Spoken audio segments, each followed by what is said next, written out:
આપણા અહીંયા કરણી સેનાના પ્રમુખ સંજયસિંહ પણ પધાર્યા છે.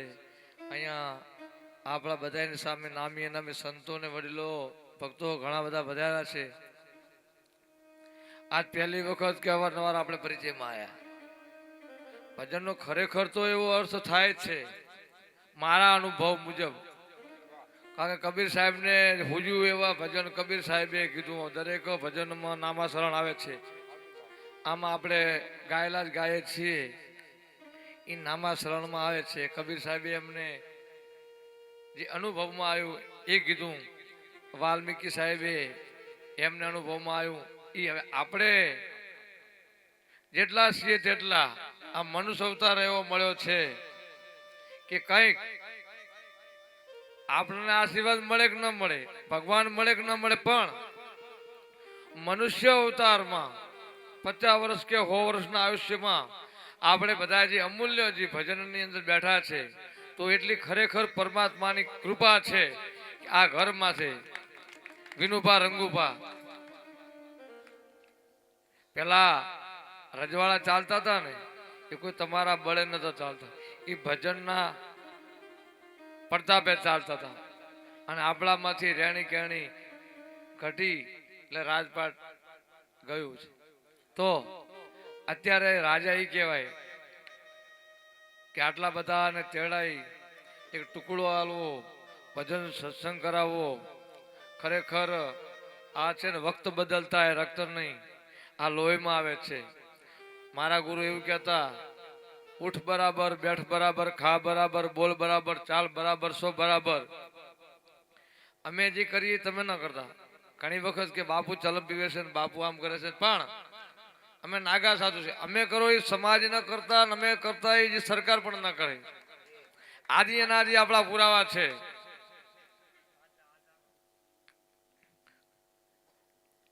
આપણે બધાને ભજનના માધ્યમથી મારો વિષય છે, હું જાહેરમાં કહું છું કે ભજન તો આપણા બધા આટલા ભક્તોએ એમના પ્રમાણે સરસ ગાયા, આપણને સંભળાય. તો ખરેખર પહેલા જે અહીંયા ભજનિકો છે આપણા, એમના તાળીઓના ગળગળાટથી વધાવો. કારણ કે કલાકાર લાવો તો 2-5 લાખ રૂપિયા તમારા જોડે લે સ્ટેજમાં. અમે મોટા મોટા પ્રોગ્રામમાં જઈએ, પણ આજ પહેલી વખત નાના પ્રોગ્રામ, એટલે મને એવું થયું કે મોટા પ્રોગ્રામ કરતા પણ અહીં બહુ મજા આવી. એવી શાંતિ, સરળ સ્વભાવમાં, સાદી ભાષામાં ભાઈઓ છે એટલા બહેનો દીકરીઓ પણ છે. ભજન તમને એ સૂચવે છે, દરેક ભજનનો માધ્યમ એ છે કે ભજનમાં બેઠા પછી તમારી અંદર જાતિવાદ, કોમવાદ, ધર્મવાદ આદિ મહારોગ મટાડવો, એનું નામ જ ભજન છે, બીજું કોઈ ભજન નથી. એ તો કબીર સાહેબે જે એને અનુભવ કીધું, આ કબીર સાહેબે બનાવ્યું છે, એનું આપણે ગાઈએ છીએ. દાસ સતાર જે એના અનુભવમાંથી સતાર સાહેબે કીધું છે. પણ તમારે મારે હવે આ મનુષ્ય જન્મ લીધા પછી શું કરવાનું છે? રામે આ કર્યું, કબીર સાહેબે આ કર્યું, કૃષ્ણ ભગવાને આ કીધું, એ તો કીધું. રામાયણ, ગીતા, મહાભારત આપણે ઘણી વખત ઝઘડો કરતા, એટલે શું કહીએ, રામાયણ મેલને વાંચવાની વસ્તુ નથી, મૂકવાની વસ્તુ છે. કઈ કે તમારી મારી અંદર ભાઈઓની અંદર વેર. સાસુ વહુ ને નણંદ, ભાઈઓ બહેનો દીકરીઓ અત્યારે હાથે બેઠા છે. આપણા ઘરની આપણે મા ને બાપની સેવા કરી નાખતા હોય. હવે કીધું કે બાપુ આશીર્વચન આપો. અમે કે કલ્યાણ થઈ જાય, એમ કલ્યાણ નહીં થાય. એટલે એ ક્યારે આશા પણ ન રાખવી. ઘણા બધા કે બાપુના આશીર્વચન પત્રિકામાં લખેલું છે. એમ કઈ ભગવા કપડા શણગાર પહેરવાથી, અમારા બધાના બોલવાથી, આટલા બધા ભક્તોના ભજન કરવાથી તમારું કલ્યાણ નહીં થાય. અત્યારથી જ નિયમ લેવાનો છે કે હું મનુષ્ય છે, મારું કુળ કોણ છે, મારું મૂળ કોણ છે, મારી ફરજ શું છે. દીકરાની ફરજમાં એ છે કે બાપની સેવા કરવી. દીકરાના લગ્ન થાય એટલે એની પત્નીની એ ફરજ છે, સાસુ સસરા પતિની સેવા કરવાની. પેલા તમે તમારા મા બાપ, પતિ પરિવાર એને પગે લાગો એટલે કલ્યાણ થાય. અમારા પગે લાગવાથી તમારું કલ્યાણ નહીં થાય. મા બીમાર પડી હોય, બાપ બીમાર પડ્યો હોય, એને કટકો રોટલો આલી નાખતા હોય અને તમે એમને 5,000 5 લાખ રૂપિયા આપો, કલ્યાણ નહીં થઈ જાય. ઘર છે એ જ મંદિર છે. હું તો અંધશ્રદ્ધાનો વિરોધી છું. કારણ કે અમારા અખાડામાં, નિરંજની અખાડામાં 90% ગ્રેજ્યુએટ IPS અધિકારીઓ સાધુઓ છે. અંધશ્રદ્ધામાં નહીં આવું. એનો મતલબ તો તમે બધા સમજતા છો. આ ગામમાં પહેલી વખત આવ્યો, કારણ કે મારો જો કે પરિવાર પૂર્વાશ્રમમાં છે, હું કુળમાં છું, અને રાઠોડ સમાજના કુળદેવી 900 વર્ષ પુરાનો લોલાળા નાગણેશ્વરી માતાજીનું મંદિર છે. આમાંથી લગભગ 50% ત્યાં આવી ગયેલા છે. અને હું તો જો કે દરેક સમાજમાં જઉં છું, મારો ભજનનો વિષય નથી, પણ જે પહેર્યું છે એની ફરજ અદા કરવી પડે. એટલે જ્યારે આ ભજનની અંદર 18 વરણ એક સાથે બેઠું હોય, એક આસન ને એક વાસને હોય, અને તમારી અંદરનો ભેદભાવ મટી જાય, એ ભજન છે. એટલે આ ઘરે જે ભજન થાય છે એ વાતનો ખૂબ આનંદ છે. અને આપણા બધાને પરમાત્માએ ભેગા કર્યા છે, એ કંઈક આપણા મા બાપના આપણા પર આશીર્વાદ છે. અને તમે આ ગામના રાઠોડ પરિવાર અને ભક્ત મંડળે અમને જે સાધુ હતા લોકો બાવા ભારણ ભડકે છે, બાવા ભારણ ભડકે છે, એમ તમારા ગામે આટલા બધા બાવા સંત સાધુ બ્રાહ્મણોને બોલાયા. અહીંયા રાઠોડ, સોલંકી, જાદવ, આમ તો જો કે બધા અલગ અલગ ગામમાં મારો અનુભવ છે, એવા પરિવાર છે. હું તો એવું કહું છું કે સોલંકી હોય, જાડેજા હોય, તુવર હોય, સોઢા હોય, પરમાર હોય, આ અટક સાઈડમાં રાખીને 18 વરણ હું તમે, મેં પહેલી વખત પણ કીધું કે ઉઠ બરાબર, બેઠ બરાબર, ખા બરાબર, બોલ બરાબર, ચાલ બરાબર, સો બરાબર. આપણે કોણ છીએ, ક્યાં બેસવું જોઈએ, ક્યાં ચાલવું જોઈએ, શું કરવું જોઈએ. અહીંયા અભિયાલે કે દાદા હું પહેલે જ ગણપતિ જ્યારે બેસાડા ત્યારે મને એમ થયું કે આટલા બધા વડીલો આટલી ઉંમરના આજના કલાકારોને ગાઓ તો નશા કરવા પડે છે, અને આ વડીલો આટલી ઠંડી છે, આટલી બધી ઉંમર છે, આ જવાનિયા લોકોને કીધું હોય કલાક, અહીંયા યુવાનો પણ છે પણ દેખાય એટલા નહીં. હવે આ જે વડીલો કરે છે ને એ ખરેખર યુવાઓને જરૂર છે. કેમ કે તમારા મારા 18 વર્ણના સમાજમાં જે આ ભાગવાના પ્રશ્નો છે ને એ બંધ થાય. પણ ક્યારે? આ તમે જે નિવૃત્ત છે, જેને આપણે કહીએ જાનવરની ભાષામાં કે ઢોરું દુવા લે ત્યાં રાખીને પછી મૂકી દઈએ, એમ આપણે બધા બાખડા છીએ. પણ આપણા દીકરા દીકરીને, તમારે વડીલોને, તમારા દીકરા દીકરીને જ્યારે સાથે લાવશો ત્યારે સેવા કરશે, એમાં સંસ્કાર આવશે ઘરની અંદર. મારું તારું અને આજે ભાગવાના પ્રશ્નો, કમોતના પ્રશ્નો અને સમાજમાં જે મહારોગ છે ત્યારે મટશે. રામાપીર કહી ગયા છે, રામાપીરને ગાય છે, રામાપીર તો છે જ, રામાપીર બોલવા નહીં આવે. આ બધા જે વડીલો છે એના મુખે ઓળખે કીધું કે જાગતા નથી. આજે વડીલો છે એમને કોઈ પીર છે, એમનો કોઈ પરમાત્મા છે. ગાવું બોલવું એની કે શાળા નથી. ચાલો તમને કોઈ અજાણાનું 5 લાખ આલું, કોઈ ગાયક છે? આ તો આ લોકોને એમને પરમાત્માએ કુદરતે આપેલી એક બક્ષિસ છે, એમના આશીર્વાદથી ગાઈ શકે છે. સંત બનાતું નથી, કલાકાર ભજનિક બનાતું નથી, સુરવીર ભગત બનાતું નથી. આ બધા જન્મે છે. દાતારી, સુરવીરતા, સતવાણી, ભજન, આ બધું શીખાતું નથી, સ્કૂલમાં નથી આવતું. ઘણું બધું ને બધું પૈસાથી નથી આવતું. એ તો ઘણા બધા નેતાના છોકરાના પીરના પાળિયા ના થઈ જાય કે લડવા બહાર નહીં નીકળે, તમારે જવું પડે બધા. એટલે આપણે ભજન કરતા રહીએ. અને ભજન કરવાનો છે, આપણે કાંઈ બીજો વિષય કરવો છે નહીં, અને અમારો વિષય નથી. પણ તમે ગમે ત્યારે આવો તો જુનાગઢ નિરંજની અખાડા, નાગા નિરંજની અખાડા મારો અખાડો છે. હું નાગાપુર સાધુનો પ્રમુખ છું, લગભગ મારાથી પરિચય છે. બીજો એક લોલાળા નાગણેશ્વરી આશ્રમ છે, ત્યાં 900 વર્ષ પુરાનું નાગણેશ્વરી માનું મંદિર છે. અને હું એક પણ આ જાતિવાદ, કોમવાદ મુક્ત ભારત એ પણ સંસ્થા ચલાવું છું, અને ફરજ છે. અને અહીંયા કર્ણસિંહના પ્રમુખ સંજયસિંહ પણ બતાવ્યા છે, અને ઘણા બધા વડીલો મુડેઠા, અને આમ તો જો કે 50% મારા જાણીતા છે. નામ લેવા જાય તો સવાર થઈ જાય.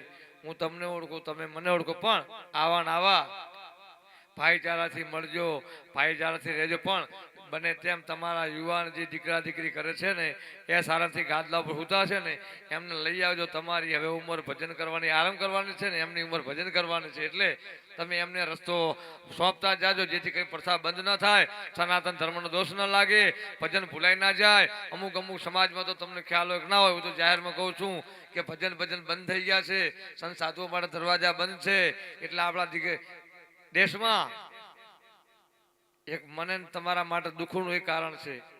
આટલા બધા ભગતો છે, આટલા બધા સંતો છે, આટલા બધા દાતાઓ છે, આટલો બધો ધર્મ ફાટી નીકળ્યો છે, આટલા બધા ભુવાઓ છે, તેમ છતાં આજની તારીખમાં ગાય માતાના કતલખાના તમારા હિન્દુ રાષ્ટ્રમાં ચાલે છે.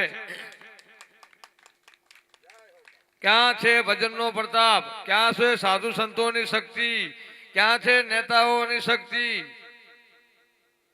હિન્દુ રાષ્ટ્ર રાજાઓ એટલા બધા થઈ ગયા, પણ કોઈ રાજાએ બળાત્કાર કર્યો એવો ઇતિહાસમાં દાખલો નથી. રાજાશાહીમાં આજ ખુલ્લેઆમ થાય છે, તમે બધા જાણો છો. એટલે ભજનના પ્રતાપે અહીંયા દીવાની સાક્ષીમાં આપણે બધાને ભાઈચારો લાવવાનો છે. દુનિયામાં થતા અત્યારો બંધ થાય, ગાય માતા કપાતી બંધ થાય, બેન દીકરીઓની સલામતી રે. અત્ર નારિંદુ પૂજ્યંતે રમંત્ર તત્વ દેવતા કાક તિષ્ઠા ભગો ધ્યાન નમ સ્વાન ઇન્દ્ર અલ્પહાર. એનો મતલબ જે ઘરમાં દીકરીનું પૂજન થાય છે ત્યાં પરમાત્મા પ્રસન્ન છે. એટલે આપણા ઘરની બેન દીકરી, સરકાર તમારા દીકરા દીકરીનું ખબર રાખવા નહીં આવે. આ ભજનનો એ જ માધ્યમ છે કે તમારો દીકરો દીકરી એને તમે અહીંયા લાવશો તો આ બધા જે વડીલો છે, અહીંયા એટલા બધા આચાર્યો છે, ખરેખર એમને જોતા એમની વાણી સાંભળતા ખૂબ આનંદ થાય છે કે આપણા જ પરિવારમાં, આપણા જ કુટુંબમાં, આપણા જ આંગણે કોઈ બળાય નહીં, મોટાય નહીં, એક સાથે એક પરિવારની જેમ.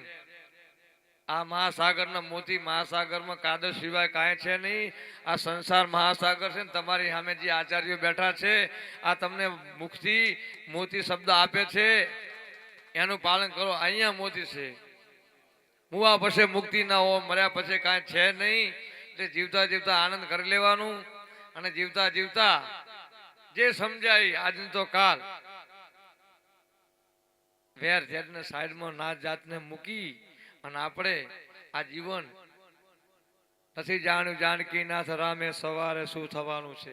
આ તો અત્યારે આપણે વાતો કરીએ, કાલની મને તમને ખબર નથી, રાજા રામને ખબર નથી. એટલે અત્યારે આનંદ કરી લો, સવારે જે થવું હોય થાય, કાલે જે થવું. કારણ કે આમાં એકેને ખબર નથી. અમે બધા કલાકારો છો ગાઈએ, અમે કોઈ સિદ્ધ પુરુષ મહાત્માઓ નથી કે અમે સમૃદ્ધ થઈ ગયા છીએ તમે જ્ઞાન. એટલે હું તમે બધા એક જ છીએ કે મારું અત્યારે બોલતા બોલતા શું થવાનું મને ખબર નથી. એટલે હું તમે અમર નથી. આ એક પારેવાનો પંખીનો સરસ મજાનો માળો છે. સવારે દાણા નાખીને પંખી આવે કિલો કે ઉડી જાય ને, એમ મારું તમારું કાંઈ છે નહીં અને રહેવાનું નથી. એટલે જેટલું જીવાય એટલું સારું જીવો, ભજન કરો, ભોજન કરાવો. આવા સંતો આચાર્યો, અને કાંઈ ના થાય તો કાંઈ નહીં, પણ કોઈને ક્યારે નળવું નહીં, એ મોટી ભક્તિ છે. એટલે બધાને આવા આચાર્યોના આજ્ઞાનું પાલન કરવું. મા બાપના જે વડીલો છે અને એ આપણા ઘરમાં દુઃખી ના થાય, આપણી બેન દીકરીને દુઃખી ના થાય. ઘરને એક મંદિર બનાવો. આજ મારી પ્રાર્થના છે. બોલીએ રામદેવજી મહારાજ કી, નાગેશ્વરી માત કી, નમઃ પાર્વતી પતે, હર હર મહાદેવ.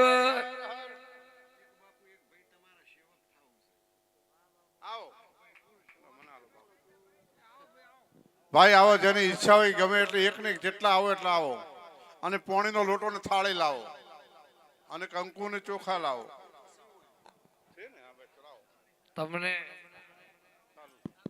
તમને અનુભવ ના હોય તો કહું, કાન ગુરુ આવે, ચોટી ગુરુ આવે, ઘણા બધા સંતો બેઠા, એટલા બધા ગુરુ આવે. એટલે અમારા નાગા સાધુમાં તમને અમારું એવું કામ છે, કારણ કે તમને કાલ એવું ન થાય. ઘણી વખત થાય, લગ્ન થાય, છોકરા બે મેં થાય કે બાઈ ગમતી નથી. એટલે તું કેવો મૂર્ખો છે, તને આ સમાજે અગ્નિદેવની સાક્ષીમાં લગ્ન કરાયા, આ સમાજની સાક્ષીમાં કરાયા, અને ગમતું નથી. એટલે જોઈ વિચારી પાણી પીવો શાન કે, ગુરુ બનાવો જાન કે. એટલે અમારા નિયમો પાળવું, કારણ કે તલવારની ધાર જેવું છે. અમે નાગા સાધુની જમાત છે. અમારા બોલ સમાજ સરકાર આ દેશ આખો ઋષિ મુનિઓનો દેશ છે. ઘણા બધા કે બાપુ આ પંથમાં આવી ગયો ને, બાપુ નિરાત પંથમાં આવી ગયો ને, એટલે અમારો ઉપાધિ વાળો પંથ છે. અમે નિરાત વાળા નથી, ઉપાધિ વાળા છીએ. કેમ? રોજ સવારે આવે બાપુ મારા દાણા નથી, બાપુ મારા આને જેલમાં છે, જામીન મૂકવાના છે. સાધુ બનાયા પછી માન બળાઈ મોટાઈ, માન બળાઈ મોટાઈ અવરનારી નિરખવી નહીં, કપટ કરવું નહીં, મુખ જોટ કરવું નહીં, લંગોટ કા પક્કા જીવન કા સચ્ચા, यही हमारा उपदेश है. दारू चोरी नारी छोरी शराब आने छोड़વું પડે છે. कुछ पाने के लिए कुछ खोना पड़ता है. ઘણા કે બાપુ તને કાનમાં ઉપદેશ આપે, અમારો ખાનગી ઉપદેશ નથી, ખુલ્લેઆમ છે. કોઈ પૂછે તો ક્યાં હે? ઘણા પૂછે કે બાપુની જાત ના પૂછાય. વરસાદ થતો હશે, શા માટે છુપાવું છે? તમે ચોરી કરી છે, તમારે બેન દીકરી પાડવાની છે, તમારે કાળા ધોળા કરવાના છે. મારા ગાળ ખુલ્લેઆમ બોલે છે, મંત્ર છે, એક હાંભળ છે, બીજો છોડ છે. તમારા બાજુનું ગામ તો છે બધા મુડેઠા વાળા, 15 વર્ષ પહેલા કોઈ નીકળતા નહીં ધોળા દાડે, અત્યારે આખું ગામ ભગત થઈ ગયું. બોલો. એટલે તમારે મેં કીધું ને એ બધાને નહીં કીધું, તમને એક નથી કીધું છે. કારણ કે બધા પીર ના થાય, બધા વીર ના થાય. આપણી ભાષામાં ચોરી ન કરવી, જારી ન કરવી, જુગાર ન મંચ ને આરગું, જીવ હત્યા ન કરવી, પર સ્ત્રીની જોડે ગમન ના કરવું, એવું બધું લંગોટ ના પાકા. એટલે અમારે એવું નથી. ઘણા કે ગુરુની મહિને જવું પડે, અમારે સિસ્ટમ નથી. 12 મહિને આવો ના આવો, એકલવ્યની જેમ ક્યાં ગમે ત્યાં ફરો, કોઈ દક્ષિણા નહીં, કોઈ ભેટ પૂજા નહીં, કોઈ સિસ્ટમ નહીં, એક જ સિસ્ટમ. એટલું જ વિચારવાનું, બસ હું માણસ છું ને, બસ જાનવર નથી ને. લો હાથ ધવરાવો, હાથ ધવરાવો.